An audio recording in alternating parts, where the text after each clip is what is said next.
Hello viewers, আসসালামু আলাইকুম। সবাইকে স্বাগত জানাই রাফুর রান্নাঘর চ্যানেলে।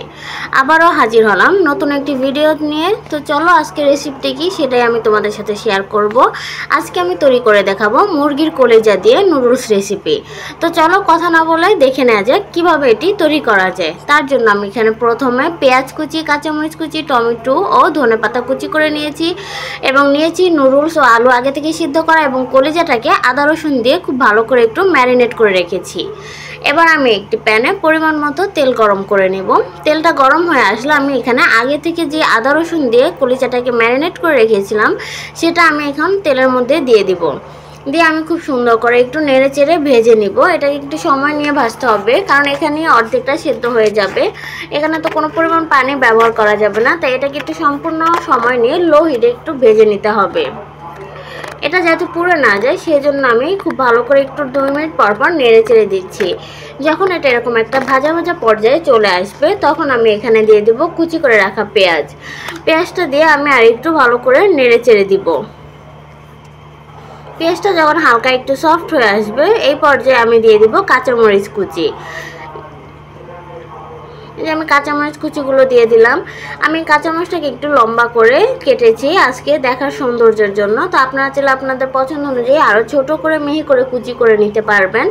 ঝালটা আপনাদের পছন্দ অনুযায়ী কম বেশি বাড়িয়ে কমিয়ে দিতে পারেন। তো এখানে আমি একটি ডিম দিয়ে দিব। আমি তার জন্য ডিমটাকে ফাটিয়ে তেলের মধ্যে দিয়ে দিলাম। এবার ডিমটাকে আমি খুব সুন্দর করে ঝুরি করে নিব।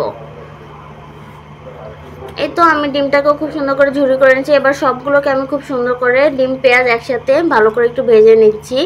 তো এই পর্যায়ে আমি দিয়ে দিব টমেটো কুচি।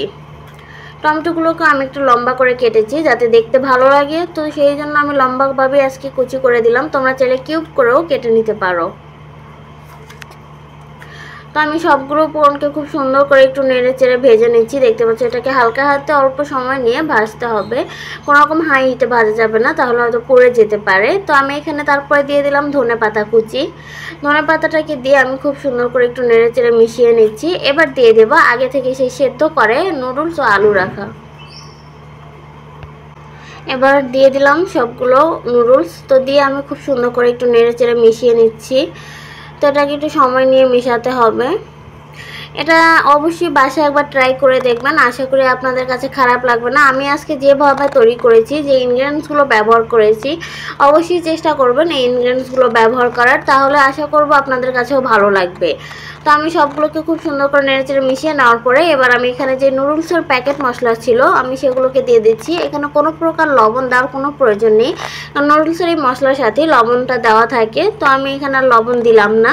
তো এবার আমি নুডলসের মশলাটা দিয়ে খুব সুন্দর করে একটু নেড়েচেড়ে মিশিয়ে নিব।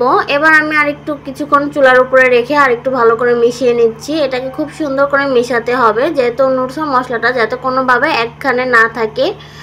তো এটাকে আমি তো মিশিয়ে নিলাম, দেখতেই পাচ্ছেন।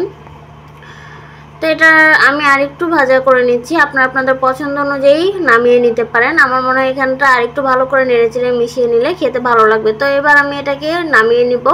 এবার আপনাদের পরিবেশন করে দেখাচ্ছি, দেখুন কতটা সুন্দর হয়েছে এই কলিজা নুডলস রেসিপিটি। তো আশা করি আপনাদের কাছে আজকের এই রেসিপিটি যদি ভালো লেগে থাকে তাহলে ভিডিওতে একটি লাইক দিয়ে চ্যানেলটিকে সাবস্ক্রাইব করে পাশে থাকবেন। ধন্যবাদ।